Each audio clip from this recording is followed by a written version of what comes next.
You understand? You understand? And the only way to kill it from the roots is to put the awareness. Because the devil is there. The devil wants us to fight one another and he's happy right now. And he's really happy right now because people are fighting this thing while they should be socializing together and spreading the right defeat the enemy. Yes, defeat the enemy in the right way, in the right possible way. You understand?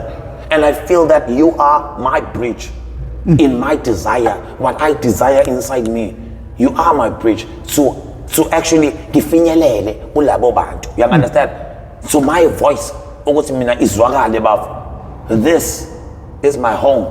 This is my home, and I'm so lucky enough that I was here even on my first time. You understand? Yeah. So it makes sense. You understand the best. So I feel like I owe it to them. I owe it to South Africa myself. You understand? So I die as a soldier, bro. It doesn't mean that's humble to bulabantu. You understand? Our soldier life is putting in one quality. What's the first thing? Yeah, but humble yourself. Njalo lo mama ihlaze ngibona njalo ngiyakwatelana nalaba nshuthi iflat lakhe isilila egarage la stala khona this under shelter, you understand? Yeah. Lo mama njalo ihleze ngiyizwa ukuthi but then into akayithanda ihleze ukuthi ngikhulumela into right. Yabona bafethu musana njalo la mase nivuka niyangena nishiye yonke into lana soxoshwa la you understand into kanje abafethu banje yabona bahlupha.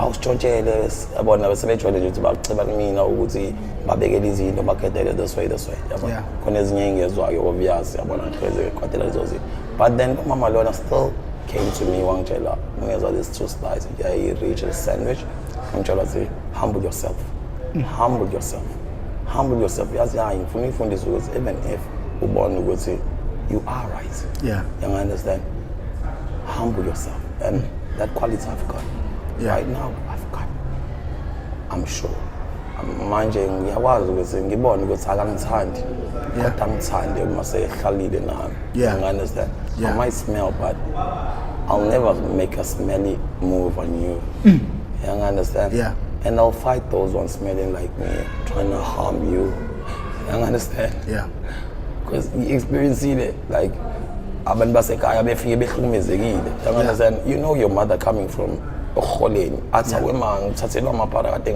angiphathisile awumanga phela and like yourself now uyaphuma uthi uyobamba inkunzi uyaphuma inkunzi uyakhanyisa abanye abantu iyokhanyisa abanye futhi ayiniwe amanye amabhadi understand mama wathi same angisafuna ubamba inkunzi yena from today I've got like years ngasayibamba inkunzi ngakiyeka dropped out today mina mase ngisayinto ngiyayiyeka and it was nami mina ngathi na angazi na be strong it was la mina mengiphuma ekhaya esikabeni ekhaya mele ngibuye ngizosho ukuthi hayi uma ngiyaxolisa bafethu noma ngangixolela but ngiyacela nanokuthi mhlawumbe abazalini kumele beyenze ukuzama ukuvikela izingane zabo because ngicabanga ukuthi wena unasi isipillion since bekade kunje abazali bethu into akumele kahle bayenze ukuthi basondelane kahle nezingane zabo and not fight it in such a way yokuthi bayilwa ngani nge-hiding physically bethu fighting it won't help it will never help this thing ukumina bethu it's a major problem yazi ba for mina in my terms of perspective way of looking at this fight we are fighting as South Africans and not actually as South African worldwide it's a matter of a system each and everywhere. So I think into lena it should be efakwe uphi una wonke umuntu ola emhlabeni ngoba lento le ibulala youth kahle you understand so it's something that bethu ekumele ibe khona there ezikoleni iwayiso like subjects from there it must go start from there and go break it down to the kids who would know this is an awareness with this thing is not a joke that why you smoking can lead you into many things ukuthi na asinaki indle emnyama esikhathini esiningi I'm not being racist but I'm being honest you understand kunomzali ongekanaki athi enganeni no ukwaya unalutho you understand ukwaya unalutho ukuthi akunalutho kanti no it's not that ukwaya unalutho yes we do understand ukuthi ukwaya got that less harm you understand and it's just to push with a less harm because imizimba yethu reacts ngendlela different you understand so abanye abantu ugwayi wona can cause it can't you understand but not To my point, these things when those kind of things, they are very dangerous because they are a lead. Actually, those things is whereby the devil is knocking. The devil is knocking that time.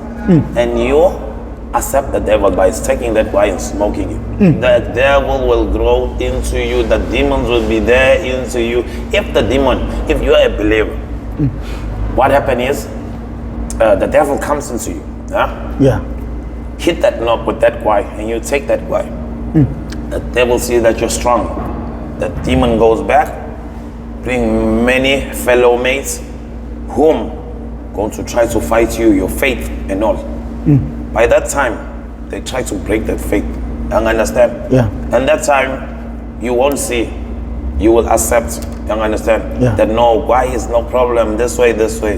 But the minute you accept that guy, is that minute you accept the devil's door. You opening actually the door of the devil that you may sit inside here. You understand? By sitting there will be residents, isn't it? You know, everywhere a resident stays there up until they got children. You understand? They grow into you. And then what will happen? You will end up these wunga things. You understand? Cocaine, this way. Different drugs, addicts. You understand? And there are a lot of people who are in cocaine as we speak, but they are working, they are out there, they were smart. Yes, and it's such a disappointment that you won't believe that those people, they never started with just cocaine. Over my dead mother's body, there's nothing such that a person can start smoking by a high drug. Never. A person starts from a small thing as a guy. From there, they grow their way up. The demons actually, they grow their way up. Your habitations increase on what you smoke. One guy, you won't get enough of one guy. You send to once more guys. After that, no, you say, know what? Let me just smoke Zol, the canteen, Insang, and then you pay my Insang. After that time, you only smoke once, and then you know what happens? Eventually, you don't feel that one. You want more. You say, no, you know what? Let me just take the wunga. It's more strong. After that one wunga, you don't feel that one wunga. You increase. You want 10 wungas. Okay. From there, you on the streets. Out you go. The devil warn you. You understand? It's such painful because now we don't see the smallest basic things that we should fight for. We only see this thing when it's big, but now we're not really concerned upon the status of these things that, oh, you know what, let's try to fight the roots of the thing so it won't so go. Prof, that is why when a professor ngathi mina ngifuna MPTV1 ihambele ikoleni. Yes. Ngifuna ukuchallenge ugovernment uedithwe iLO ibe nezifundo zezidakamizwa. I can vote for that. Yes, not like food or one subject. We will be very life pleased. orientation. Yes, in life orientation, there must be like a subject. As in Frazella Bafwam the show, it is very true. Yeah. So for those LO, because there in LO, yes, there is those awareness, but I also feel that it's not enough. Yeah. It's not enough. It's like it's a session whereby each and every year those children they just go past it. But in terms of what we're going through as South Africans, that is a big major problem for us. It's something that each and every it's a pandemic. Yes, it's really extraordinary in such exploring to every place. But now the government is just not putting enough awareness. Enough awareness is not there. Because this thing over here we experience every day. If you can go outside right now, everywhere, you will see a small kid smoking a cigarette or a tango, this way. Ask yourself that in 10 years to come, what will this kid be smoking next? It will be very sad that a young boy will be smoking bigger things while your same parents were saying that no, it's no problem. It's no problem, you can smoke this way. Just because the mother and the father doesn't have that awareness that this thing is elite. But because we are there, we have learned the lesson. We shall be the youth that is telling the other fellow brothers and sisters that, hey guys, we're coming from there. We are coming from there. That place is no place for a person to be, not even a young person. It's even worse that we are young. No. But for the matter of fact that we were there, let's maybe say that God wanted to show that this thing is how bad it is. You understand? Kunezimpo ongekuyinqobe uma ungakazudlule kuzo. Kunezimpo ngempela ongekuyinqobe, you understand? But kunezimo ezithi mezekenzeka komunye mina ngikholela ukuthi njengoba sesizenzile thina. You understand? Yeah. Uma ngempela ungakholelwa lokho engikushoyo ngoba ngikhuluma from experience. Mfowethu ungakwazi ukusaba. Ungakwazi ukusaba uvuselekeke now. No, you know what, I'm doing a right decision. Because you can take the horse to the river but you won't force the horse to drink the water. You understand? Mawucabanga professor lento yo single parent and banibani ukuhlukana kwabazali akuyi affect yini intsha lapha ekugcineni igcina ingagadeki ngendlela right ngoba igciniwe le idakamizweni. On that one I think it does have an impact. You understand? Yeah. It does have an impact, a big impact. But to be honestly talking, Buff, Yeah. single parenting or how you are guided, how you are guided by a kid. Wankuluma mina as njengengane. Yeah. Enjani enabazali enjani ezogadwa. You understand? Yeah. I don't want to implement umqondo wokuthi emntwini umuntu uyena oyikhozi yokuthi wena ubhele. That is wrong information. You understand? Yeah. That is like uyayivikela ucasha nesithupha. Yabo isithupha singakanani? I won't hide from here. You understand? Yeah. Because uyangibona with no pro uyamazi. You understand? Yeah. But at the end of the day, i-drug addicts iyakuthanda ukuphika ngezinto ezikanjalo. Yalithanda ihawu. Ihawu, you understand? But umuntu onjalo do know ukuthi ngoba usadukile. You understand? To be honest, leyo muntu usadukile because akakaliboni iqiniso langempela. You understand? uNkulunkulu wathi mekwakha wena wathi you under a certain age. Usa under control yani yabazali. You understand? Yeah. No wonder why masokhulile mfowethu uthi mufika esontweni. So kuthiwe this time we're giving you an opportunity to get baptized. Ukuthi upapatiswe yangizwa? Yeah. Ngoba uqala upapatiswe nini? Usayingane. By choice of abazali. You understand? Yeah. And then masupapatiswa nini? Masukhulile. Angizwa? Yeah. By choice, by your own choice. You understand? Which means that under a certain age, if you under choices, yabani kabazali bakho. Yeah. But eventually katsuko ukula ngoba uNkulunkulu ukuphile wena ingqondo wakupa ithuba lani lokuthi njengoba unengqondo uzokwazi ukwenza ama choices. You understand? Yeah. So I think that mina ukuthi wena uthi sticking to the question ukuthi wena uthi single parenting and all those ways iyona yangenza ngoba ekhaya sahlupheka yonke those faulty talks ekhulunywa abafowethu abahlukahlukene. I mean, I'm very honest about this here. You understand? Myself, I don't have abazali from now. You understand? But I cannot blame anyone. You understand? Ukuthi hayi mina ngabhenyuswa izonke lezo zinto. No, it was all my own choice because of influence, because of ngangishawa stage. Makes when you brainstorm manje. Yeah. It's peer my own, pressure. Yeah, peer pressure, influence, stage. You understand? Those things here combined. Something this is funded today. A lesson. It was a lesson. I've got my lesson. I understand. Yeah. I don't see myself going back there. You understand? Because I fought my way out, and my lesson was too big in such a way that I respect that place. It's somewhere I will never be. You understand? So, looking to the point of the question is, do you really think that other people, such as in parenting, this way, can trigger you to do these drugs? No. It's actually you need to be strong and know that you're not helping yourself by pulling that drug just to goof yourself that way. You are escaping the bad things that is happening. You're not facing them really. You're not sorting them out. It's a shortcut. With that shortcut you are doing, smoking that drug, the problem you wake up the next day is still there. So why not fight it? You understand? In a way that you're solving that problem. You understand? Because that problem, it may take 10 days to sleep because of the stress. But after that 10 days, that problem is gone. You understand? Yes, you are free. We shall say you are free. But now you're putting that drug in your mouth. You understand? Yeah. You're putting that drug in your mouth. You know what you're doing. You are actually making the problem stuck there for you to be even more weaker when you start to fight for that. You understand? So how difficult it is, you're making it yourself to be. You understand? So therefore, we don't have a right to point anyone to say that no, no. There are other doors. Okay, fine. Usisi uyahluleka. Okay, umakhelwane ngeke bonke emhlabeni wena uthi akekho umuntu ongazwelana nawe akusisi. There's nothing such. Professor. There's nothing such. Professor. Yeah. Ukhulume ngesigaba zokukhula komntwana. Umntwana uqale engaphansi kwesandla somzali. Yeah. Adlulele kwesinye isigaba. Yeah. Inkinga engiyibonayo mina njengoprofessor omunye futhi. Yeah. By the way, this is Professor Mkhize and nami nguProfessor Mkhize. Kodwa siyabuya lapho.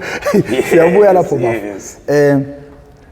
Ngokubuka kwami izingane ngathi ziqala inkinga zisesezandleni zabazali. That is why manje ungizwa ngikhuluma inkulumo kanje. Because mina ngine experience yalento engiyenzayo.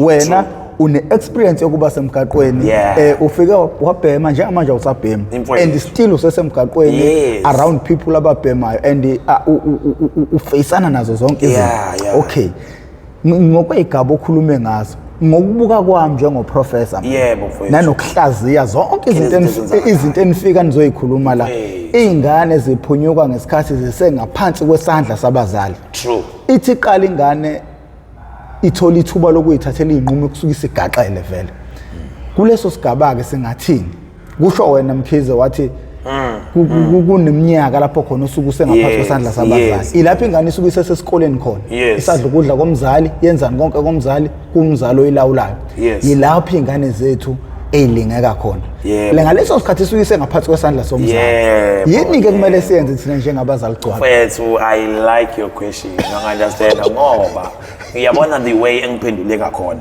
It's a way of a soldier which I call myself a recovering addict. Kahle is a soldier olwela impilo yakhe. You understand? Because that soldier abengafuni ukuthi umuntu abe nani nalento yokuthi afuna ukukhomba omunye umuntu, but to be really honest, abazali, you understand, it's lack of parenting.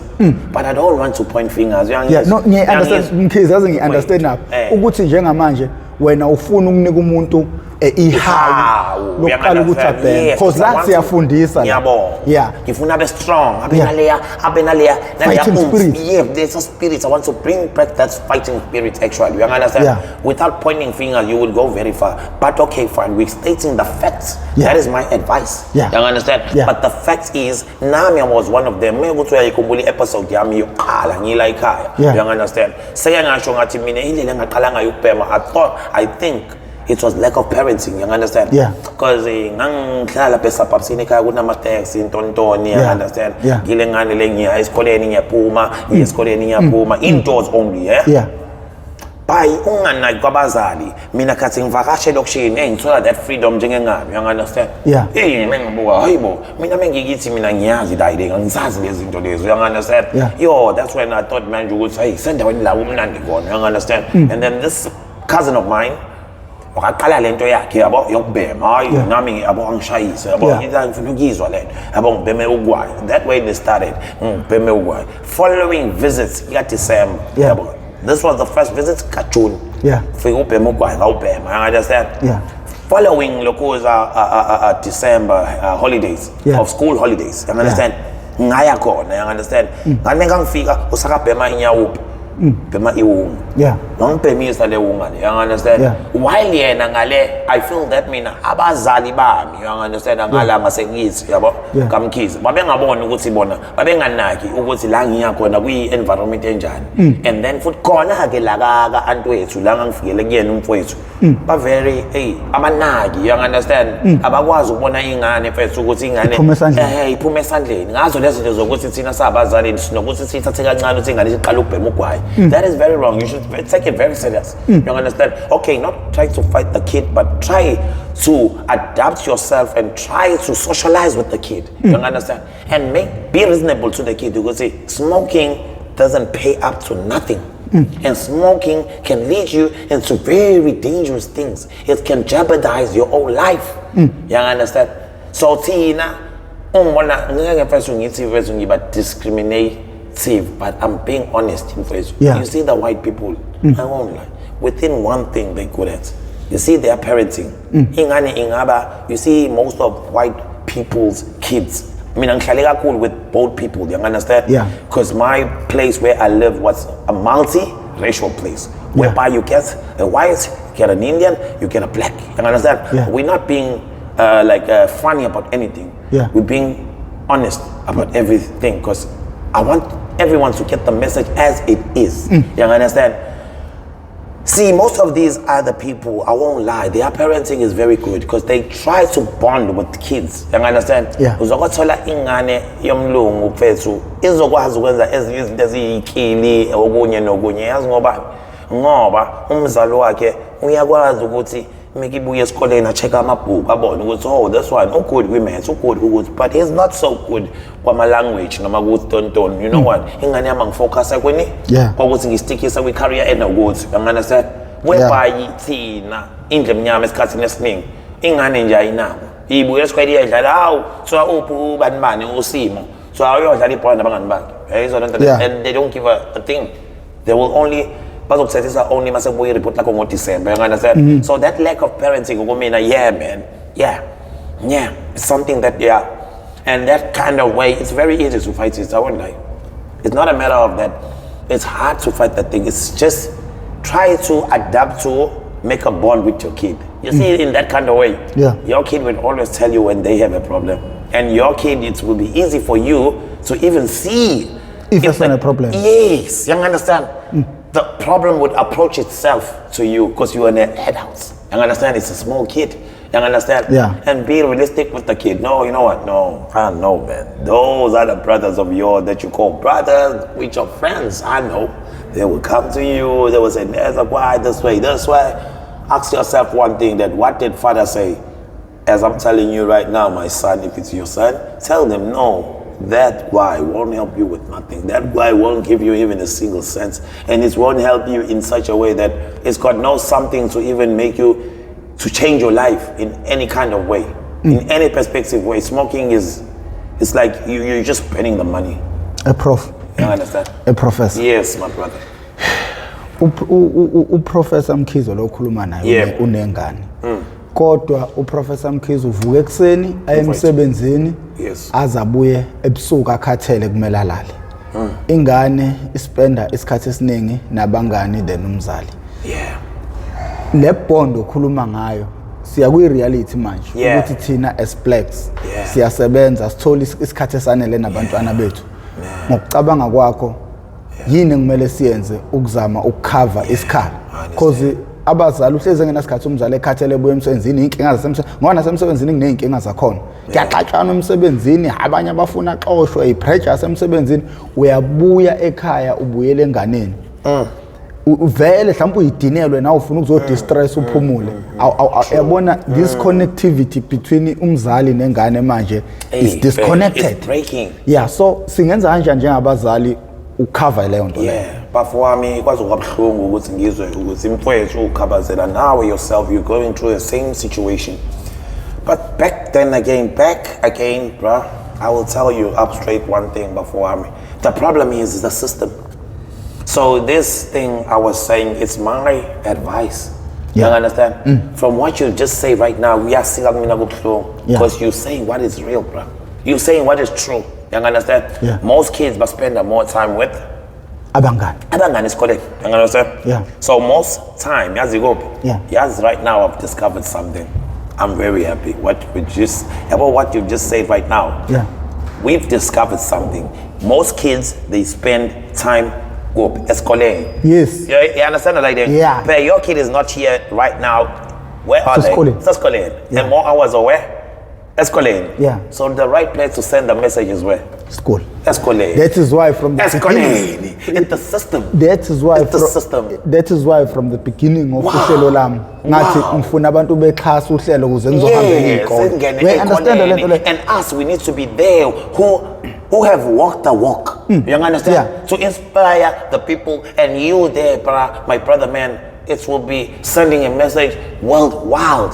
Mfethu ngihlezi ngibatshela mfethu kumele siye ezikoleni ugovernment ubukeka mfethu ehudule inyawo uxhasa uhlelo kume yabona masingaye ezikoleni ngizofe ngihambe naseberekhavile ngihambe nabasabhema ingane ibone iphayibone ikubone ngamehla umuntu adecide ukuthi yena yini afuna ukuba ufuna ukuba iphara noma ufuna this kind of program should be worldwide. Mina my brother, I wish mina professor and now in 10 years to come I see you in another place because what you're doing, bro, from my life of experience, I need people like you. You understand? You understand? Yeah, I'm not joking with that. I'm actually not joking. As mina, I'll be honest with that. With now before mina, bang fagila ngis. Nami bakona eba bangene ngenxa yami. So I wish masengithakula nami ngiphume nabo. Why not? Why not? And your platform is the right platform to send the message. You understand? Marketing the right verse of the God. You understand? It's even a blessing too. You understand? Yeah. So why not? You understand? Getting permission in those biggest churches in South Africa. You understand? Yeah. From there to Africa we can trend. You understand? Yeah. From there to worldwide. Sending this message that no, the system shall change. They shall never take it and undermine the drug issue. They should never undermine the drug issue. Many people in biggest environment, they got forums of this. They don't see that they're not cutting the chain. They ain't cutting the chain. What they're doing, they're killing people. They're killing this product, but at the end of the day, what is happening? Another product is born again. Meaning that another person is hooked again. Getting addicted. You understand? They're not killing it from the roots. You understand? You understand? And the only way to kill it from the roots is to put the awareness. Because the devil is there. The devil wants us to fight one another and he's happy right now. And he's really happy right now because people are fighting this thing while they should be socializing together and spreading the right defeat the enemy. Yes, defeat the enemy in the right way, in the right possible way. You understand? And I feel that you are my bridge in my desire. What I desire inside me, you are my bridge to actually gifinyelele kulabo bantu. You understand? So my voice ukuthi mina izwakale bafo. This is my home. This is my home. And I'm so lucky enough that I was here even on my first time. You understand? Yeah. So it makes sense. You understand that? So I feel like I owe it to them. I owe it to South Africa myself. You understand? So I die as a soldier, bro. It doesn't mean that's humble to Bulaban. You understand? Our soldier life is putting in awareness. We are soldiers fighting. I take you as one of the soldier team of my planet where I'm living. I mean, I'm living in my own different world from now. You understand? Because I can see, so the government is not giving a damn about these people. You understand? But how many times it will happen? How many years it will continue like this? While the roots, Galana, I don't want to even go deep into details about that. You understand? Drug addicts and the drug laws about the bribing, nothing is happening. You understand? Okay, fine, leave it like that. Okay, why not to get from the roots, meaning that's from the grade 8s, grade 9s. You understand? Let's try to put a wall there. Let's conquer these kids. Even grade 9 is too far. I think so far. From the beginning, we must implement this thing. Yes, from the beginning, man. Why not? Let's say from those after the first phase. The first phase is from grade 1, grade 2, grade 3. Okay, from there, the kid can read, can write. You understand? Yeah. From there, the kid shall know. Those kids shall know that. You know what? If you play with smoke, you're putting yourself in danger. You're actually playing with those 12 years you're about to live for right now. You understand? Yeah. You understand? B classes, they shall explore places. You understand? The government shouldn't do that. You understand? As much as the government was careless for these drugs to be on people. Scattered. Yeah, and it's to be scattered. You understand? Therefore, he must put the hand to support these people to get help. You understand? To get help as much as a person with HIV was because of their own updating back. You understand? But the government, why not see how a track assist? Fairness is not there. You understand? Got a law or gabani or drug. It's because the drug will be illegal. You understand? kuba bukho ubuthethe ngibalo sipotshoke kanje ngabe vele kahle ngaba ke kolibhemayo you understand kodwa umuntu engculazi uyena owakhetha ukuthi condom angayifaki you understand wakhetha ukuthi abheme iwunga ngani ngamanality yena wayikhethela loyo imagine you understand kodwa khonwena emkhokhela ini iphilisi lakho salithole. Why not the drug addicts? We're not fighting saying that no, you're like, no, it's not right. But if the system ends up the right things, the right facilities, right like programs like this, there should be more. You understand? But it's serious, you understand? You should be owning your own things because what you're doing, you're saving the what? The youth, the next governments. I understand ukuthi impilo zethu vele ziphila ngeyouth. Iyouth kahle kahle yenza yonke into ibe alive. And lento ithatha abantu abahlakaniphile kuphela. Yeah, the devil will never strike what is empty. No, never. Who'll strike what can see its better is worth it. And understand how many people there that can take South Africans to another stage. But they are there. We cannot even see their potential because their potential is held by the devil there. I understand. But if we can break these chains. Professor Mfowethu Mkhize Khabazela Mfowethu. It doesn't mean that we need to change or we need to be heard by 10 million people at the same time. But as much as one by one get the message. You understand? You understand? And repents. And that heart will be healed. You understand the verse? We can make a change. How much more now looking at going to all these schools, you understand? And building the strongness in these kids. You understand? How much more if we can do that? It's like we've saved like 1 million kids. And we are preparing them that, no, you know what, in the society, masuphumelele lento parenting ngoba lezi ngane sezingampela seyiqala ini lento yokuthi ayisathatha ama choice ani abazali. You understand? Ayisathathelwa abazali ama choice. You can see them ukuthi not from grade 9. Grade 9 is very far. Yeah. Grade 9 is very far. You understand? Analyze them. Yeah, I can. Hey, you're very intelligent, but you're intelligent. The government is not like seeing it, and we need the government to see this intelligence in those people like you who are helping us. You understand? And I understand. It's really touched me. You understand? While you get people like you guys, it's once in a while us. So you understand? Yeah. These people like your team, everything, you understand? Yeah. I really appreciate them, you understand? You understand the voice? From day one you were there. It's also healed. Just to talk. Beside the but that ear, you understand? And we are more than Kulumana, you would know, you know what, no want to know, you understand? So you brief, you are keep, that poison house, you understand? All of the procedures in person,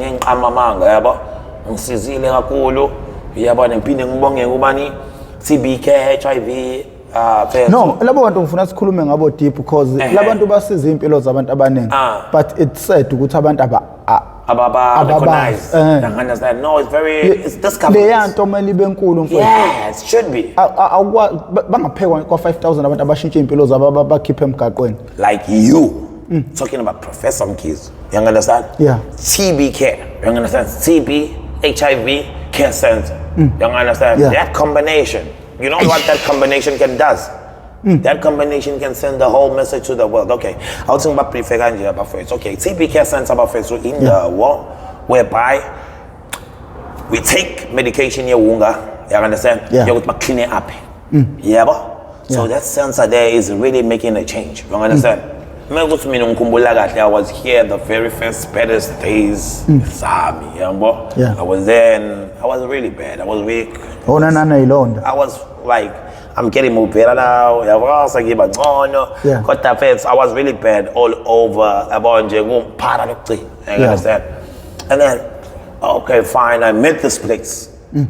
Which I was advised by Professor Mkhize to go there. Yeah, no, lento ngiyayazi. Bani naye lokho ukumoda umhlala ngikutshela ukuthi hamba lapha basinda abafethu abazi yabo abafethu abazi ngawe bafuna hleze ngibatshela vele ngithi nina ukuthi you don't know the ego inside that man. Wahamba nolunga noma wayihambela wathi? Ngihambela ngedwa. You understand? Ngahamba ngedwa bafo ngoba ngathini that places akanje vele angimele uphushe umuntu. You understand? Yeah. I mean, I was advised by you and like I was introduced by you that place. You understand? No, bro, there's a place ekanje kayise yabo. Angithandi mekwenzeka kanje. You know what? After that video, as I shared my first days. Yeah. Okay, fine, it was bad. Wangitshela ke ukuthi Professor Fanasekaya ile ndawo ingakusiza and you are willing ukuthi ungiyise khona. I remember. Yeah. You are willing ukuthi ungiyise khona. I remember. Yeah, wawuzongithathela i-Uber, I had to come this way. Just because iwunga never make you keep time. You understand? Yeah. Even timing of ukuthi kumele ngize lapha, I was late or yonke leyo nto imfishi asemgaqweni ke hey ibuye manje yabo. Iyona lento yokuthi suicide drug addicts awazi ukukhipha isikhathi. So ngahluleka ngaleso sikhathi. Iwunga ithatha isikhathi sakhe. Yes, i-greedy leyanto yofuna nje unake yona. Understand? Nongakayi satisfy habits yakho. No, there's nothing you can do. No, never. It needs energy. Your body will never give energy. You have to smoke first and then you have the energy. There's something such ucabanga ikhonto njalo mfethu umuntu. Upetrol Upetrol. Khona umuntu It's a vehicle. Yeah, bengimoto man. Yabo bengikitshwe le wunga le. So yeah. So something like that. So ngasidlula leso sikhathi mfowethu emva kwaloko ngase ngayiyela mina. Sase ngiya khona because I had this money ngisiza omunye umama ngakwazi ke ukuthi satisfy habits yami. That's okay fine. Ngisengiya khona ke manje. Ngoba lapho ubhalisa 3 days. It's Monday, Wednesday and Friday. Next week Monday uphinde futhi kanjalo attend meeting sithi ngolesithathu ubona udokotela after udokotela kubonile bafethu base udokotela kubonile uzokutshela ukuthi uqala la ama meals amangayo. You understand? Base uyaphuza i-methadone. You understand? From there fethu yabo I think it's 18 months ohlalayo khona yabo udla i-treatment yakho.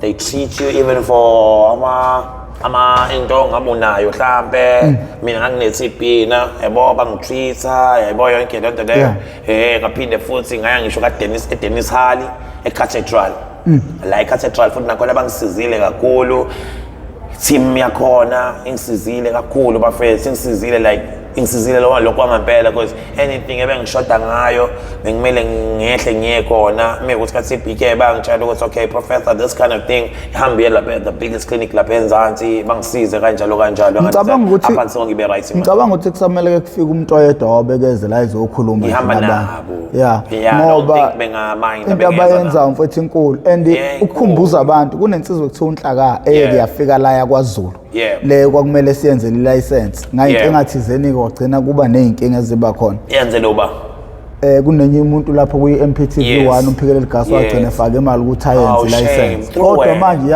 sekuthe sekumele i-license ayenze walahlekelwa i-ID futhi nje naye uyindoda okusamela mhlambe ayothandaza noma ayochatha yebo le nto leyo but yazi ungaphuma esihlokweni lo mfana lo abakwaTBK abamsiza.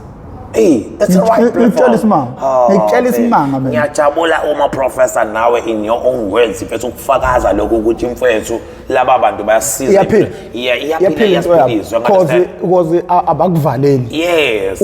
Bakutreat usemgaqweni. And you know what happens there?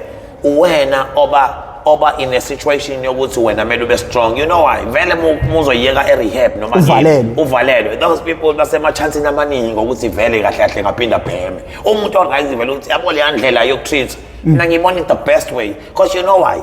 There you are treated while experiencing. You understand? Kanti manje while wena uvalekile in a rehab, there is one day waphuma. You know what will happen? Their heart will pound like this. I'm talking from experience. Udevil uvela qamuke. You understand? Ngoba manje umbalekele. You understand? Kanti uqala vele ula ngaphandle. Ubhekana nangeziqu zamehlo. Ubhekana nangeziqu zamehlo usho ukuthi ngithi mina ngithi no. This is my pathway. I will go this direction. You understand? Eventually ngichala in 1 week time uzizwa nje lento isilula. Yazi uzwa lento isilula. Uyabona? Bakabathi excuse. Makabathi beya kanje wena uthi no I'm right. Ngizoya nje mina ngi right. And futhi ube strong ube right. Yabo? Mina from that day before I can tell you something. From kaTBK I've never went indoors. Ngiyekelela emgaqweni mina mfethu yonke into before. Yonke into ngiyekelela. I've never went home. I've never went anywhere. Manje yona mfethu into engiphatha kabi ngoba angazi sokwenza kanjani angisakufuni la emgaqweni or else mawula emgaqweni akube ukuthi khonto busy ngayo it's either ukudayisa noma ukwenzani. I'll be happy ngingaziyo noma sesibuyele ekutheni imali isitha No, I don't believe in that. Yeah. I don't believe in that. Myself, I really don't believe in that. Yeah. That thing, kumina ngokubuka kwami. Yeah. Imali ayiyona i-trigger, you understand? Yeah. Money is no trigger. You understand? Uma uzothatha ngaleyo mqondo phela, shuthi wena uqonda ukuthi njengoba uyeka i-drug, you understand? Yeah. Uyoba umdolofi yongena lo ngoba phela everything is money. Let's be realistic. So muzohluleka ukuthi uhloniphe imali. Uyihloniphe imali. Imali kumele ube responsible ngayo. So imali kumele uyihloniphe. Imali impilo. You understand? So iwunga nemali izinto ezothi kumele ukuthi uyibuka kanje uyibekile usho ukuthi okay fine. Manje nje wangenza lento lemfowethu angizokuvumela ukuthi wena mali yayibona ngithi wena uyi-trigger. You understand? Imali mifika kuwe ucabange kahle ukuthi no nangu ke imali yakwenza ukuthi ulingeke. But it's not the trigger yokuthi ngempela ungayibeka as in that. It's because of umqondo wakho mindset yakho akayiniki ukuthi mina ngifuna ukuthi. You understand? Yeah. You understand? Right now, Wafama, I can tell you something. I've got a little bit of things if it's saying nazo. Ngiphiwa abafethu ukuthi bangibona how se clean, yabo? Yeah. But I got some engikhiphile store. You understand? Ngemali. You understand? Ngoba imindset yami isekho lapho. You understand? It's ngakhohlwa something ngimele ngisho very important about imali. Imali okay. That's challenge yazenzeka kanjani. It's true. It can be a trigger, but in a certain time. Musa sasanda giyeka ukubheka. Imali ungayifuni. Yeah, I feel like that. Musa sandageka ukubheka. Uthi iqiniso itsukuma, yaba? Itsukuma build up that stability, that stamina strong. You understand? You would know. Yabo sokujwayela ungabi nayo imali. And then why do salile yazikwenzakala? There are things that you desire to have. Yaba? Obonayo lokubuka abafana yazi nami ngiyakhela ngempela ifoni. And then because usahleli kanjalo lokuthi angifuni kodwa imali, you understand? And then ubona le desire ukuthi engathi ngayithola ke imali ngoba ngifuna ukuthi. You understand? And then the structure is built. You understand? Now we rashanga, don't rush. Abantu abaningi basho ukurasha. Yabo? Musukurasha. You understand? Musukurasha. You understand? Izinto ezozenzakalela zona. Give it time and then have ama principles akho. Mina ngama principles nama angisebenzela now ngaba nama principles owabona you are comfortable with. You understand?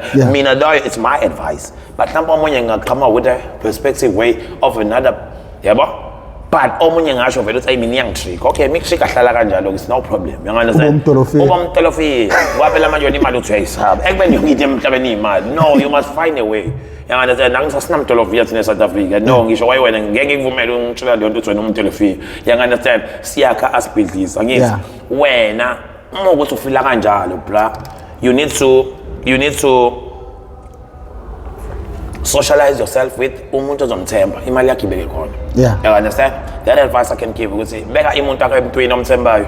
Mfowethu umtshela ukuthi bani ngidinga ukuthi isho into yakho oyiwishayo ukuthi ngaleyo mali kahle njengoba uyibeka ufunani. You understand?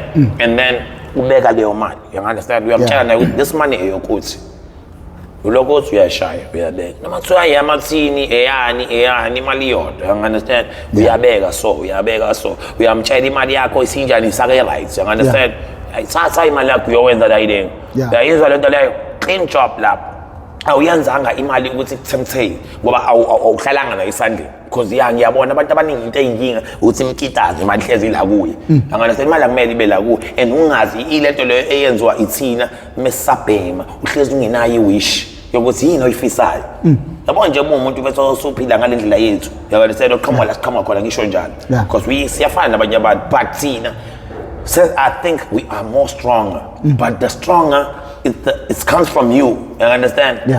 So ngizama ukuthi mina wena siyasehlukile ngokuthi thina what doesn't kill you make you more strong. So mina I'm more stronger because sengakwazi ukubeka isandla nesandla mina I think ngalakhi ability where I come from.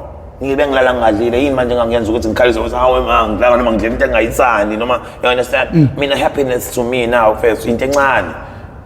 Ngiyasatisfyeka. You understand? Kwavela amamiliyoni angiwazi. You understand? And lokho ngibona ukuthi it's my timeline. Angirasha ukuzenza umuntu.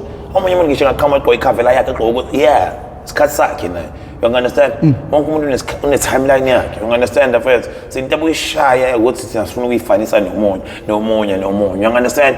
You understand? But from nalento yokubukisa ntoni imali nje first you can take that money Ngiyizwa lonto leyo uyibuza kodwa mina ngisengifuna ini.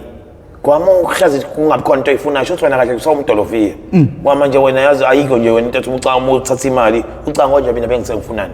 Oh bengifuna ifoni so okay no 100 yazi uthini bafana professor cela ungibekela la bafu yabo kahle kahle uyamtshela umuntu uyazazi ukuthi I'm so weak you understand bafana ngicela la ngibheke ukuthenga ifoni ube honest enye into yokuqala kayise wami ukuthini yabo once washintsha into ukuthi mfethu ube dishonest kubantu suyilahlile i-channel yakho futhi suyilahlile bafu awukwazi ukuthi wena kumina uthe sivumelana ukuthi uthi ufuna ifoni iPhone ilahlekile manje ukhanda lezi zinto zethu ama-drug addicts akuthanda ukuba namanga you understand awasathe kancane amanga kanti amanga iwona wenza ukuthi umuntu angacabangeli into right you understand because wena manje sivumelana nawe ngokuthi at the end of the day wena futhi ukuthi sophila kanjani mina nawe you understand you understand so bafowami into kanjalo mina ngibona ukuthi okay fine wena muzizwa ukuthi wena uweak thola umuntu ozosondelana naye kanje ngoba imali ngeke uyayidinga wena yourself and ngeke ukwazi njalo uhlezi wenzelwa so wena out of your own pocket zinika ukuthi uthatha imali uyigcina kumuntu okay you set a goal you do it Professor yes siphinde sibuyele emuva ekuthenini uhlelo omele lihambele ezikoleni definitely lizoya ezikoleni kodwa manje sinenkinga soba nenye inkinga futhi kunomalume nabazali ababhema phambi kweingane sizofike siyenze lento lena lapha ezikoleni ukuthi zifunzwe izingane nakhe kumele sikukhumbule ingane ibuka ubaba wayo njenge i-role model yokuqala umalume mhlawumbe umalume uyasebenza unemoto la ekhaya ufika negrosa mhlawumbe futhi umalume ugqoka kahle kodwa futhi umalume uyabhema angithi ingane ifisa nayo uku-owna lezi zinto ayafisa ukufana nomalume kodwa futhi manje umalume uyabhema izoyenza kanjani isense manje lento einganeni yonke ama-angle lento engayibuka ngayo even abazali bayadinga nabo ukuthi babe yi-part and parcel yey'nhlelo ze-MPTV1 yabo sizokwazi kanjani ukubhekana nokuthi ingane esesiyifunzile esikoleni ukuthi lalela u1 no2 wrong kodwa mayifika ekhaya ifica umalume ifica ubaba uyabhema sizobhekana kanje singabhekana kanjani okay fine to look at your this kind of a problem mfowethu lento esho it's very painful nje mfowethu angifuna ukuqamba manga kubuhlungu and it's so surprising kumina ukuthi kanti bafusu wenze so much of homework ngathi mfowethu uyihlupha ngathi you understand cabanga umuntu ongabhemi ngisho kwayo you understand awuphuzi kodwa you've done so much of research ukuthi before I mean this is what you're telling me and before I know what you're talking about and it's a pity and it's such warming to me you understand to find your heart where it desire you understand bafowami whereby bafowami ingoba you got a kid ingakho bafowami ukanje you understand and I'm winning and I'm wishing that God shall be with your kid you understand because when you care about even other people's kids you understand that is a blessing bafowami you understand okay fine webafu mfowethu mengithi sokhuluma ngaleyo ukuthi mfowethu abazali bethu indlela abayitreata ngazo ingane encane omunye uyayithuma ukwayi those things are very wrong you understand I think kuya the platform yokuthi si socialize ingane sibeki awareness you understand I think nabazali aba concerned parents shall be there they shall be invited in those kind of programs you understand manje bengifuna lento kube into yansuku zonke esikoleni so umzali uzongakwazi ukuya nsuku zonke you know what ngisho kuthiwa akakwazi ukuya nsuku zonke you know what shall be done ama period engane awansuku zonke you understand and then bona abazali parenting senza ibond le besikhuluma ngayo ngithi uyakhumbula besisho njalo sathi imfethu vere ibond nengane nesikole iparenting kamzali isikole uyena uthisha you understand into ekumele isitike kanje together zibe combined kuze i-youth yethu ibe njani ibe solid kuze lo umzali siyamtshela please monitor your kid in the right place, in the right situation, in the right way. You understand? Monitor your kid in 1, 2, and 3. You understand? So your feedback foods, if feedback comes early, if feedback comes early, if feedback katisha seklagene, ya combine it all should any progress if military from that place, from there, social workers shall be there too. You understand? So those kind of things I think is something that shall be summarized there in a meeting whereby abazali khona abalokozana ingane ngizi Yeah. abazali social worker othisha ukhulunywa ukuthi no la kuzowenziwa ini ama period ani manje ke ama extra period maybe ibe khona sizocela nje vele futhi point yokuqala ngithi leyo naleyo ukuthi no each and every day kumele kube khona some sort of into eyisifundo. I think ama social worker kumele isikole nesikole sibe ne social worker, not that i social worker kuthiwa nansi ayindawo ama social worker lapha na kwa social development noma group isikole nesikole kumele sibe ne social worker qashwe njengothisha no social worker lala. For that one I would say that a social worker, but for in this perspective way, can be there. A social worker can be just be there. If we Miss Mbiza sim invite you, okay, social work. Right now, your advice. But social worker is where we go to Masawotina. So I think I think in these people that of the one that have experienced this life, you understand, are the one that should put that awareness in these schools. You understand? Because there are these founders this way, you understand? And then the platform of you and the channel, you understand? So you are our bridge to to say it all in the whole world, you understand? But now the social worker you know why he's social worker. You see somebody that haven't experienced something cannot take it at his ease, just like a person that have experienced it. You understand? Yeah, you understand? We're talking about kids. It will be even interesting with kid what's Israel ukuthi hayibona umuntu udlula kona kade ipara lona. You understand? Sikhombisana. Yeah, I like that. You understand? Ngoba sizoba naleyo mbuzo ukuthi hayibo body I'm sure because then we pay how many years what them calculate and I'll tell them I 9 years. You understand? Isn't using the social worker ngiyakwazi ukuthi afinyelele inganeni 2 futhi angakwazi ukubona ngcono lo bhemi uzokwazi ukubona experience fethu sesuka lapha ya unayo ipower yokuthi fethu uyakwazi uku-embrace and bring back that braveness in lezi ingane ngoba nalezo lezi ingane there's no question angiyazi ayiphendula. You understand? You understand? And then we can invite if we can see that okay ingane inenkinga and then mina ngiyahluleka professionally ngoba phela hlukahlukile mina ngihamba kanje omunye umfethu la umazi ukuthi ngaba kanjani khona umuntu ongakwazi ukukhuluma.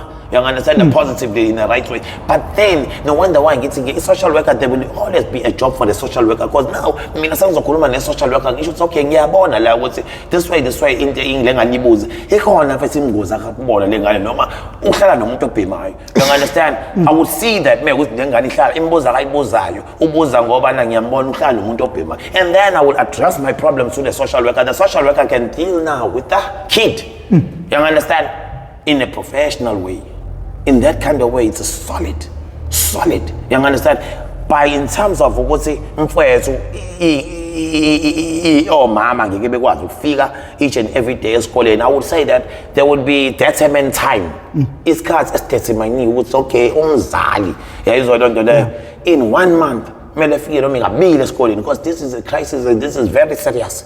Or at least in once in a month njalo kodwa umzali uyafika to monitor angapheli esikoleni ngoba vele la kulungiselela ingane phela mekunjalo it's not important ukuthi lezi ingane zifunde 12 years for down the train.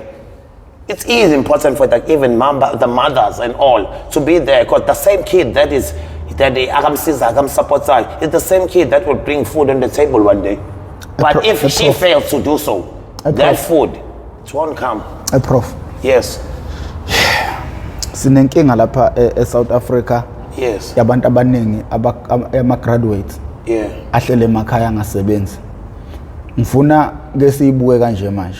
Kungenzeka yini ukuthi ukufunzwa kweingane ukufunda kungadiscoverwa amakhono wazo kungadiscoverwa umuntu into adalelwe yona lento aduyikhuluma ukuthi abelungu basheshe bebona lo akuyena omath lo owezulu thina siyayifunza imath. Yebo uyayifunda. Awucabangi ukuthi ungathini ngale nkinga esibhekene nayo ayibuyeli nemva manje. Yebo ibuyele emva iyafakazelana ngendlela and into engiyithandayo our plan lento wena mfowethu oyishoyo ukuthi professor uma isystem singazama ukuthi we are not changing the system, we are adding what the system got for the better us, for the better generation.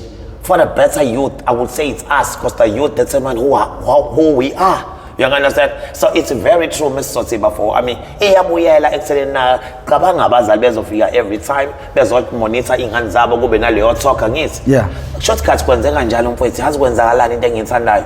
Umzali uma nebond nengane ngaleso sikhathi angithi nathi sithola ithuba lokuthi nina professor niyasho futhi ukuthi ithisha umzali akatshelwe ukuthi ingane ayiguide ukuthi ngabe igudi kuphi injani kuphi.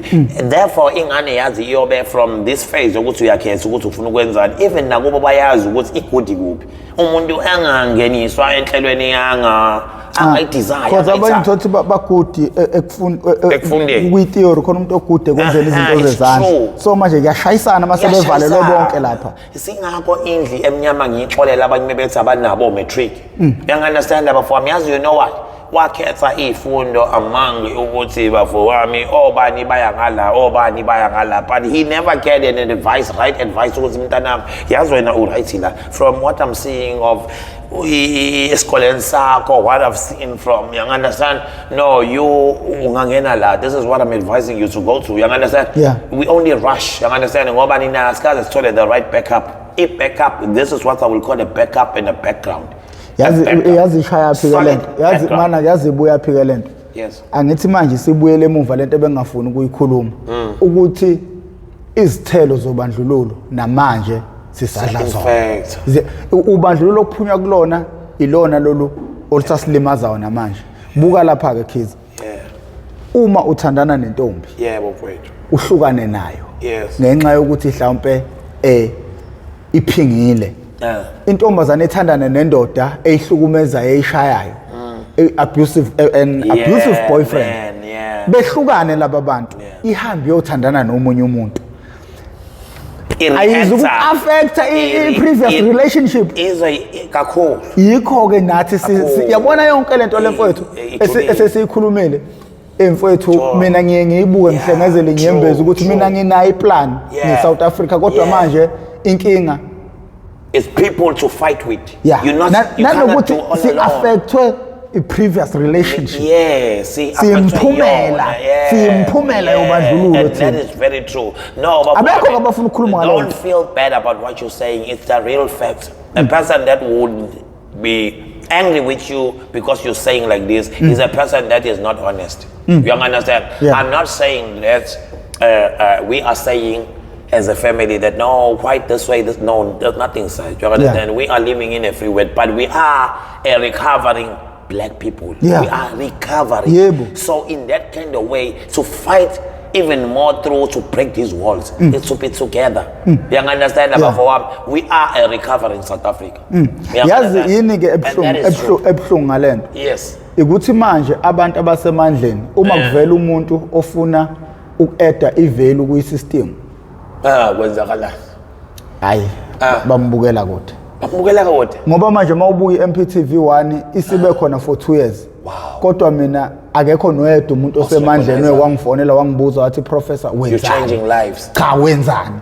Afuna ukwazi yayihlupha ukuthi abantu abangifonelayo abaza. Okay. Yeah. Professor mfowethu ingakho ngizothi kumina you're such a blessing. Ngizoqala ngisho njalo ngokwakabazela. You know why? Mfowethu thina wena udlala ukuthi kayise wami udila nalabantu ekuthiwa amaphara thina. I will ngizoyibala nabo. You understand? Yeah, you know why I come from them. Yeah. And in any kind of way, I've got them here because they've made me more stronger. It didn't kill me to be a para. Yeah. So what doesn't kill you makes you more strong. You understand? Since nalesicefe sethu musabhema lesesisukile manje ever since ngingasabhemi. You understand? But angeke ngimubukele phansi omunye osabhema ngoba usadukile. But when abafo, I think you're not recognized. They do recognize you very good. You understand? Yeah. Not once, not twice. I've been walking out there. There are people that are saying, "How you have seen you." You understand? Hey, your story. You understand? Yeah. But they wouldn't help me. But I think when Abafowami, they are recognizing you, it's a matter of fact that you utila namapha. Sina bafosnezwa tsadethu. Uyangithola? Leni no sathani namatimoni. You understand? You understand Abafowami? Yeah. So people it's spiritual. You understand? So people when they see the good of the good work of yours, your arts and everything, okay, fine, they say that okay, may I may put that help, but now, hey, I'm a bad. You understand? Myself, but for me, I've been in a situation whereby ngayeka ngaphinde ngabuyela ngayeka ngaphinde ngabuyela. You understand? Yeah. But that still doesn't mean that I doesn't deserve an opportunity, because it took a good lesson for me. You understand? You understand? So to me, more sure, but for me, hey, Professor, I've been here in this road. I've been here with my team. Having these people, it's kulumangani, it's an interviewer this way. You understand? Yeah. But not even one people or two people will try to go deep with me with these things. Uthu uyahamba ke mfowethu sumtholile umuntu ekuthiwa ohamba ngiyifunele mina ngibathole. Uthi mawufika ukukhuluma naye ubona lo muntu akangilalele lo. Hey. Umuntu uphiza ukukhuluma naye ubuka ifoni isikhathi uyabona he doesn't have time. Ngiyayibambezela lensizwa. Hey, for ikubuhlungu kuyakubuhlungu kimi. Sangaze ngadecide ukuthi nje futhi indaba uthiwa ngokho ngihamba ngiyochazela abantu ngevision yami. And I understand. And before me, no. Ubuye demoralized mfowethu uthi you are trained mfowethu. Ubona ngathi nalento yenza mfowethu. You know what? Ayikho lento. You know what before me? Yeah.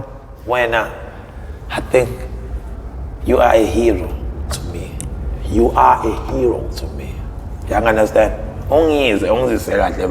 You see all of those people. Yeah. It's because they know. You understand? What you are striking for, even one day, it can make you explode, but you are doing it in desire of helping other people. You understand the first?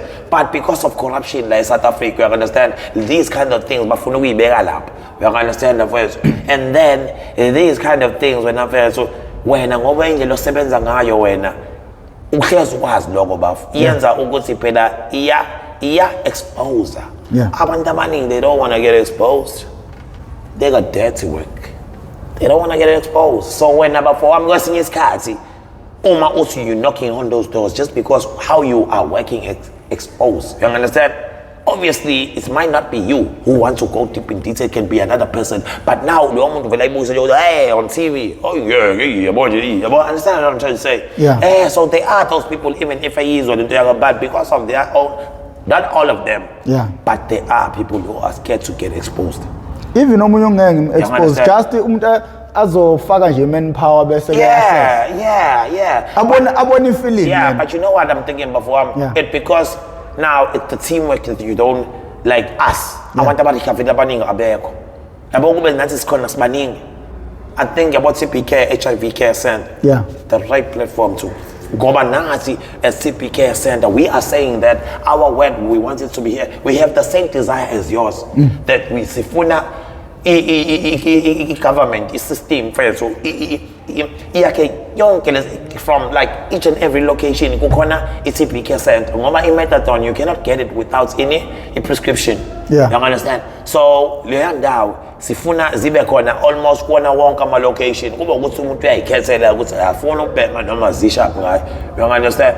But in a teamwork, buff, trust me, with no doubts, one day your wish will happen. Professor. It will happen. Hey, Professor. Yes. Wabatshela noma ufika lapha ukuthi mina ngathi yakhona. Yeah, I did. Wabatshela the vision behind ukuthi why ngangifuna bekutrade. Yeah. Ngabatshela bro. Yazini mfowethu. Ngicabanga sekuyisikhathi manje ukuthi kuzomela sihambele izikole nawo. Yeah, we can.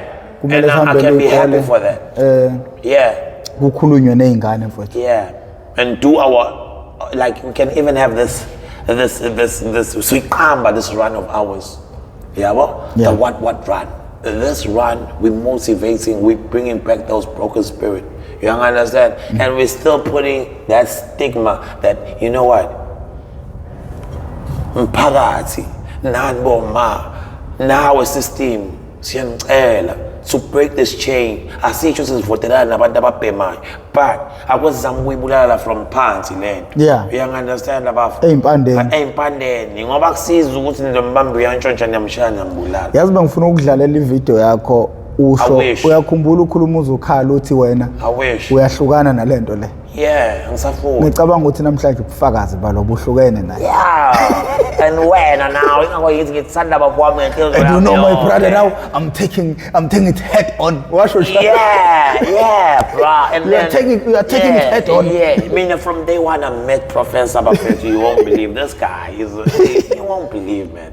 Long chita don't know about Professor, and then Wakamkize, but he'll never first azame bribe with up ngoba naku Wakamkize says umteketelisa. He told me, yeah, you'll never, but umuntu mtshela abstract into iyona eqinisa. Yeah. Good Professor. Nikushiye kanjalo futhi mufuna usizo ngizokuthatha ngeover that what you say to me. Yeah. Bafowami ngakhala hey bakwami ngikhathele you know when we drug addicts ufuna ngaso sokuba nezitayela zokuthi ufuna imali nokuthi ufuna yabo kudonsisa ufuna this hey bra okay the guy just told me I'm straight you know what no I'll take an Uber for you. Yeah, he's alone. I miss my day on that day my iskats. You understand? I think usakhuluma ngesikhathi shuthi sasingakashaya isikhathi. That is true. That is real true. Yeah. Sasingakashaya isikhathi. Hayi ngiyamtshela mfethu uyabona mina ngeze ngasayina phansi ngathi izandla engivulile izodwa ezomuntu othi ufuna ukusizakala kuphela manje. And yes you do. Even uMampintsha mfethu ngoba eshonile nje mfethu. Hey mfethu uphatheka kabuhlungu ukuthandana wakufana lo ekuthanda lo. Kakhulu nami ngimthanda mfethu.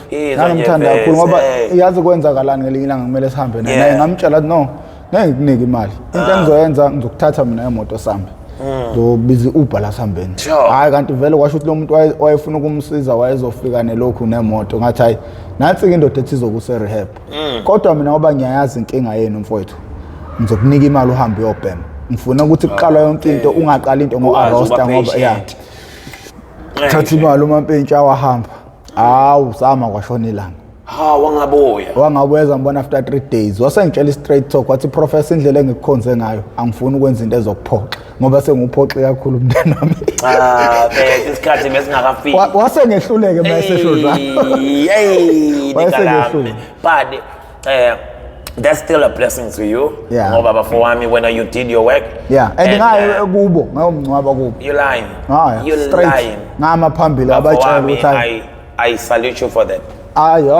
Angilahlani amazwi ongakhuluma mina ngiyindoda yamazwayo. I do know you and I respect you. For that I really respect you my friend. You know why bafowami looking of what you're doing abafethu ngiyangibatshela ngisho abanye bethi hey mina angiyasaba mfethu kuyokhuluma this way ngithi mina abafethu ningayibuki lento le ngehlo elincane lento le yethu ifuna uyibuke ngehlo elikhulu uqonde ukuthi ibuka ihlolele lidlulisele kusasa nakusasa ukuthi kahle lo mfowethu usenzelani you understand ngabathi kubo phela phe maskani ngathi bafowethu nazi ukuthi nina noma futhi owakithi ke lo mbhemu futhi hayi ngokuthi owakithi ngithi mhlambe ngiyamvotela no ngimvotela ngoba nakhe he's doing good. You understand? He's still uplifting the Kabazela. But he's lifting his South Africans. He's letting he is our bridge to that freedom, to the real freedom. And the man, he is our bridge. And the man, uqhekeko belukhona phakathi kwabantu abahlala emgaqweni nabahlala endlini alisekho. Siya understand ana sonke manje kwenzakala. Kuzobalula ke lapho ukuthi sinqobe. I can tell you something Webaf. After that first video of mine, it was like 10 people being how Nkosi yami kanti. You understand what I'm trying to say? How bafo nayi ngoba zokula nazi ngoba khona nje omunye namanje sangipho kudla. Njani ngipho kudla. You understand? It's just because of those videos. Angithi yabona manje ukuthi sesihlangene kuzobalula ukunqoba isitha. Kuzoba ngilula phela ukunqoba lesitha lesibhekene naso. Ngoba manje umuntu usuya-understand ukuthi uqhamuka kuphi inkinga yakho yini. Hayi ukuthi ubuka iphara nje uvile ucaswe kuba ngathi ungalishanga ukuthi nawe ucasulwe helinye. You understand? Manje kukhona abantu abavukele lento le ebenza ukuthi kanti bebuka these videos and they understand ukuthi kwenzakalani kwi-society. And that awareness I believe ukuthi imenza futhi naye enganeni yakhe acabanga ukuthi kumele ayikade kanjani yabo ayinikeze yiphi iphayisinyana ukuthi ibe right yebo ibe ukharonuka kahle odle kahle hayi ube nje this thing esingayazi ebafo kwenzeka kanjani ukuthi ukhuluma isingisi ngqo ukhuluma isiZulu ngqo ngokubhalansa hey indlela engikhule ngayo yabo ngizothi mina konke lokho kwenzeke ngendlela engikhule ngayo yabo mina bengizalwa kaMkhize njengoba ngizalwa kaMkhize kunama-taxi ama-street kid yabo ngiyawazi yes so lama-taxi lawa mina ngifuna uqamba amanga yabo umkhulu wami umlenze okuyena mina wangifundisa ngoba mina ngizalwa uDizo kaMkhize yabo kade bembiza ngoMendizile lo kaMkhize ukhabazela uyena ongizalayo uzala kubani kumlenze umbongeni kahle kahle umkhulu wami shuthi wathi yazala umagcina kwambongeni umkhulu wami umagcina wakhe wawenganga nami ngeminyaka yayizwa leyo uyena onamateksi umkhulu wami ubaba wami engenalutho enginanex you understand so ubaba umkhulu wami wathi early years sasanda kuphela i-apartheid wathenga umuzi eMontclair you understand this man was a wealthy man umkhulu you understand from early years ngempela ngiyabo so wathenga umuzi wathi no to keep my youngest kid company ngizothatha uSimo yabo uSimo yimina igama lami lesiZulu yes mina nguSamkele Professor Nxele ngowesibongo sikama izwa leyo kodwa ngizalwa kuphi kaMkhize bangikhokhela futhi bangenzela yonke into kaMkhize you understand it was a matter of ilokhuza nje lapha ngepasini kuphela you understand so ngathi ngihlala lapho ke ngihlala eMontclair I grew up in a multiracial place khona belungu nje wakhona belungu ke lapha nabantu abamnyama and those times wakhona kwayithina sodwa abantu abamnyama so mengibuya esikoleni ngizodlala nomlungu yabo so adapta kanjalo and they were very good uJason kamanje ngomfana omakhelwane wami lihlala naye umngane wami my best friend yabo so ngihlalile naye kanjalo isikole ngangiya kusona kodwa ngangiya eDurbanist ngoba lezi zaseMontclair zayibiza kakhulu yabo wathi ekhaya at least akayi noma ilapha emabrainweni lapha elokhuzaneni eWentworth high school there naye kamnandi but nami ngibuya ekhaya futhi ngizobuya kudlala umaskandi you understand ngoba phela mezulu laba siqhubwa phesheya kwethukela you understand so izulu sami nje yabona usiko futhi ngiyalazi you understand ngumzulu nje umzulu nje uphelele wakazulu wafuthi nawo ekhaya la stab wakhona nje wasila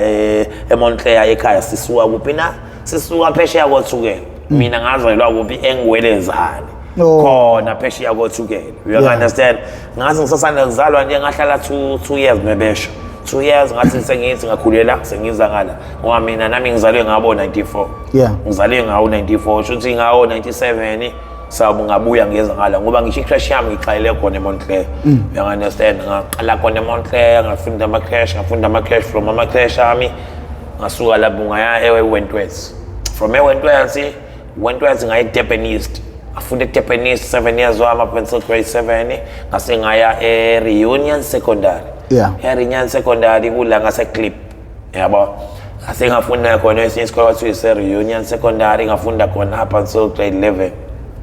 That's when everything started to to clash man ngoba ilanga qala khona ama drugs from 2010 late 2010 something to December you understand but yonke lokho kukhona ku episode 1 so abantu bengashona phansi so before I think abantu bazokufuna futhi mhlawumbe manje ukuthi bafuthi khona ngifuna ukuphinde ngikuzwe ngale njula lwazi incitha buchopho madoda yakithi awu madoda yathi lethu zino grade 10 kambe ngathi ngino grade 10 ukhale wathini kambe uthi mawubuka iCV yakho iyaphotha into encane kakhulu ngiyafisa yabona ukuthi ivile ngivuselela lento phela mawusemqaqeni awuyinaki lezi zinto lezo kodwa manje mase umuntu osophila ngehlo ngisubuka ngehlo langempela lenyama ukuthi hayibo phela lento ichaza mina you understand ngivele ngaphoxa ukuthi no man ngaba no grade 10 nje ngumuntu nje no grade 10 nje phela okay come on I must wake up and smell the coffee I'm really ukuthi nje mfethu ngishinga impilo yami manje ngithole izinto ifriyetana nami ngiba umuntu you understand qhubekele phambili no I think yazi le episode ngina that feeling yokuthi uyahamba bafu uyahamba emva uyahamba ngiyakutshela bafu uyahamba bafu really wish man uyahamba bafu ngisho bazovela abantu abazofuna ukulekelela i-movement I really wish ngoba the way I've built everything women and ayikho into manje engithi fethu angikho fit for yona but and to even prove anything even if I get that small job engayithola I'm sure ukuthi ngingakwazi ukuthi ngibeke ngisho imali lapho kuleyo muntu ngingayithindi up until ngenze lento engithi ngifuna ukuyenza ufuna ukwenza nani mina right now kahle into engifuna ukuyenza yabona nje kahle hle ma ego wena bhuti Yeah. ekhaya kuvaliwe ever since uma washona ngichaza ukuthi uma wasekho this way you understand so enye into vele ngenza ngibe la eThekwini ukuthi ngithole occupation you understand occupation engakwazi ukungenza mfethu ngithole leyo mali ukuthi noba for wami sikwazi ukuhlala ndawonye you understand Yeah. ngumbi ukuthi ngwanami I've been a parent now ngoba anginayo mina of my own kid you understand kodwa uma wangishiya nentwana encane efunda matric you understand nayo iyathinteka lento leyo ye parenting uma nami ngizoba budedengu ngibe ngani nami singiqhamuka kuphi you understand uba for winini kuyimanje we extended family yeah which I don't know ukuthi baphatha kunjani kanjani Nah, behavior yakhe. yeah but behavior yakhe is right but now ngiyafisa ukuthi nami ahlale nami kuze ngimtshele futhi iqiniso lama drugs yonke lonto leyo you understand Yeah. more especially about drugs kuba for wami yabo ngoba ngiyambona naye umfethu yabo uyabhema ugwayi ngiyasaba futhi uze ngikhulume naye mhlambe in another way but I was telling myself ukuthi lay challenge yami and I need to win it you understand I do got fights nami ngwalayo manje with experience Yeah. you understand angitestayo futhi nami ukuthi futhi ngiye ngathi nami test yami le yakhe ukuthi kumele ngitshengise ngempela mengizohluleka ukuthi yena ngim-influencer ekutheni abe umuntu right yobe ngihlulekile you understand Yeah. I will fight it ukuthi bese ngizama ukuthi ngimbonise indlela you understand Yeah. because wena ngiqhamuka ufuna khona, you ukusizakala understand? ngani yini oyifuna nje wena yourself Mina myself manje first if I could get something first with decent you understand Yeah. that will make me get an income yokuthi ngihlale naye uba ngithenga igrosa sihlale ngoba umuzi wasekhaya ulapha eMbumbulu Yeah. and he's doing his matric yena you understand Yeah. unanengane you understand unanengane yena unengane encane ngaze ngasho ngathi hayi mhlambe uNkulunkulu blessa yena ke ingane ngoba mina akangiblessanga ngingane you understand so Yeah. I don't mind ngoba vele ekhaya besibancane uma wangizala mina naye kuphela and then yena naku unengane you understand esancane you understand Yeah. so as umuntu omdala ekhaya so njengamanje mhlawumbe kubantu singathini mhlawumbe bangathiwa bakhona abafuna uku-order into yokudayisa for now ngingajabula uthe futhi ufuna ukwenza carpentry yeah mina okay asiyekele ngoba khona bathe bazoyibhekelela ngithi Yeah. but if ekhona umuntu ongathi silinde iprocess ukuthi abakwathi BK bazokwenzisa ngithi Yeah, so kodwa manje mangavela umuntu othi manje yena Yes. engayithatha lento ukuthi amenzise manje Yeah. ngukho ngoba sikhuluma Yeah. siyacela ukuthi angifonele noma ungakwazi ukuthi exhase mhlawumbe ukukhulunywa ukuthi Yeah. uyadayisa engabe Yeah. sehlala nje emgaqweni Yeah. uthi uhleli Yeah. siyacela bafowethu Yeah. avele mina Yeah. inamba yami yokufoneleka ithi 081 513 5606 uma ungayizwanga hlehlisa uphinde uyilalele kabusha Yes. le ka WhatsApp ithi 071 ina kungazi number yami ihlazo le it's no problem phela wena first you got too much going on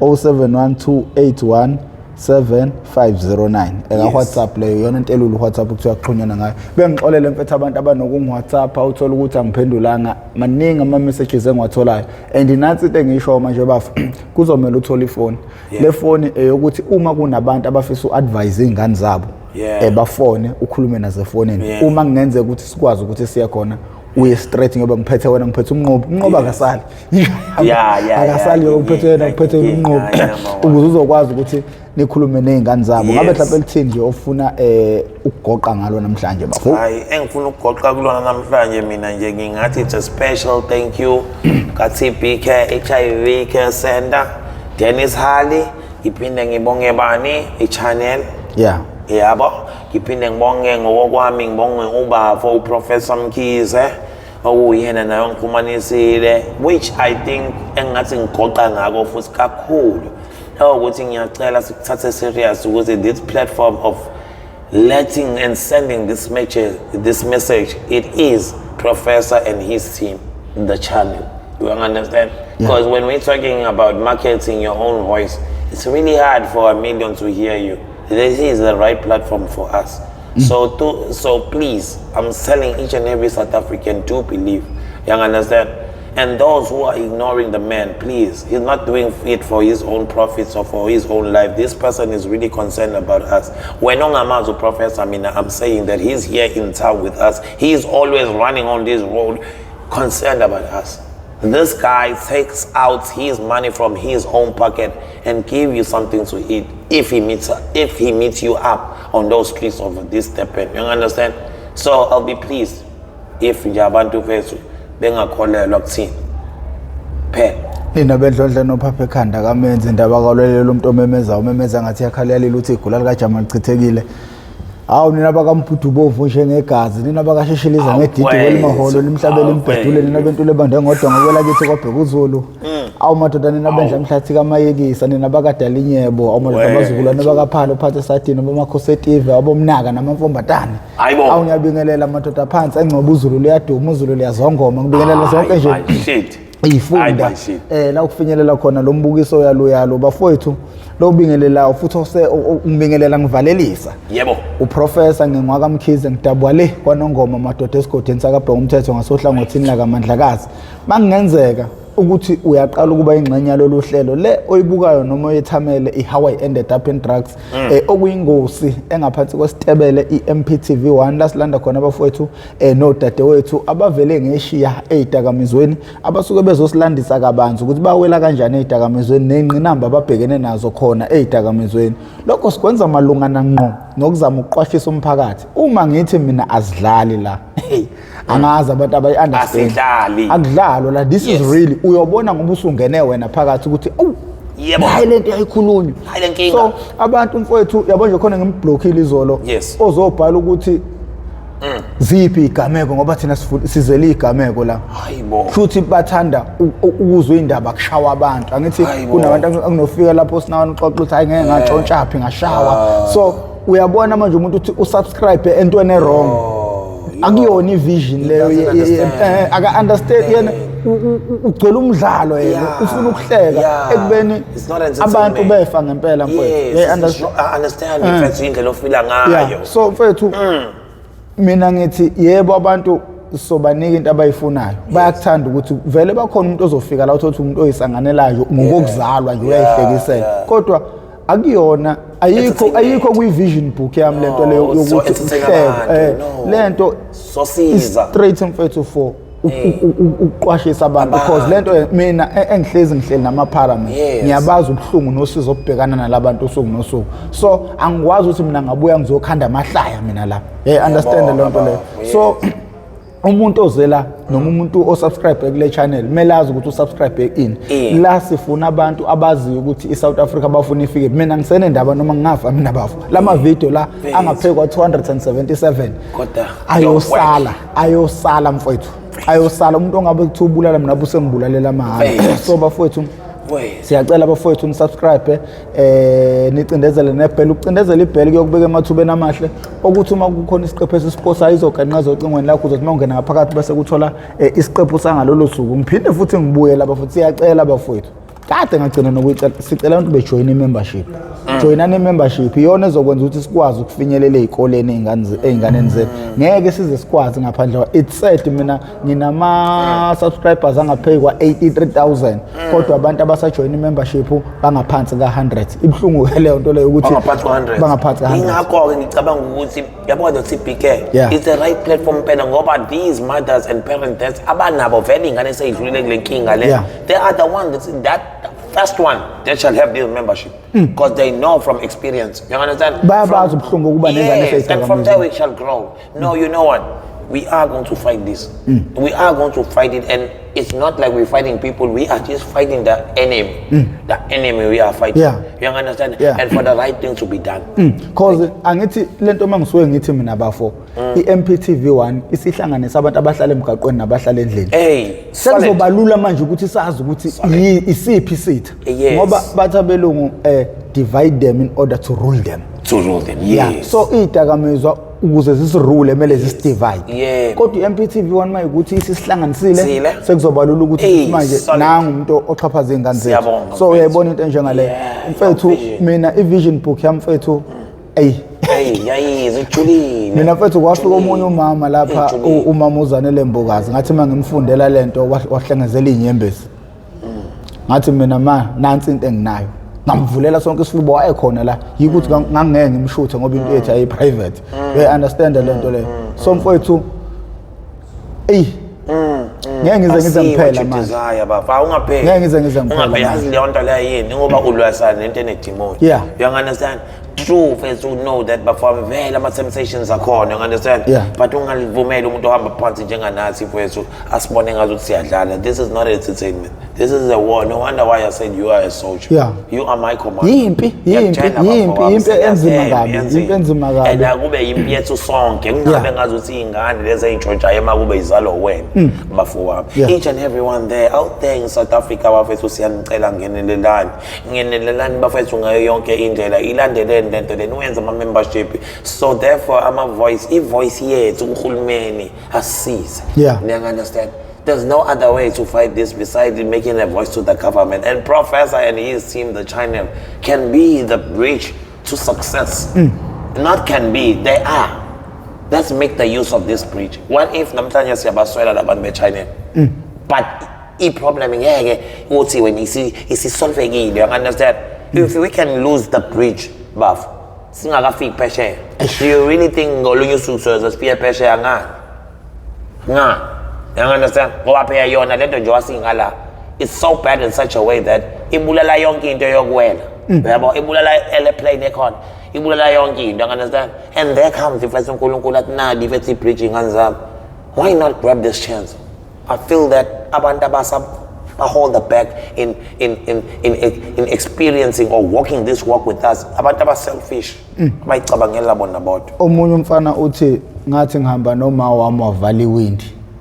Ebona amaphara eqhamuka engazi ukuthi mina sengiqalile ukubhema. So njengamanje uzobukela kude lento eyenzakalayo kanti umkhuba uqalile la ekhaya. Yebo. So kubalekile ukuthi njengamanje sisukume silwe sonke kanye. Wena ozele nje saba ukuthi ingane nami namangazi yogcina ngoba you're not there esikoleni. Lezinto iqala ezikoleni that decision. But when uzele uneyingane kodwa manje ukwazi ukuphuma ewindini uthi ephara. Kodwa manje uyazi impilo, you understand? Akulula ukuthi umzali ashesha ayibone ingane mayisiqalile. Ubona sekulate. Yazi uzothini? Uzothi abangani. Kanti abangani yini? Ngoba ile nto esikhuluma ngayo. Le system lesishoyo. Bona abangani bona laba abasayikoleni uthi umngani uyena ke lo esifuna ukumenza. Ke umzali akasho ukuthi ingane yakhe. Wena umzali ke sifuna ukuya abangani ukuthi abangani bengafaka abangani. So this is very your platform and this plan. No. It's very wonderful. Yebo.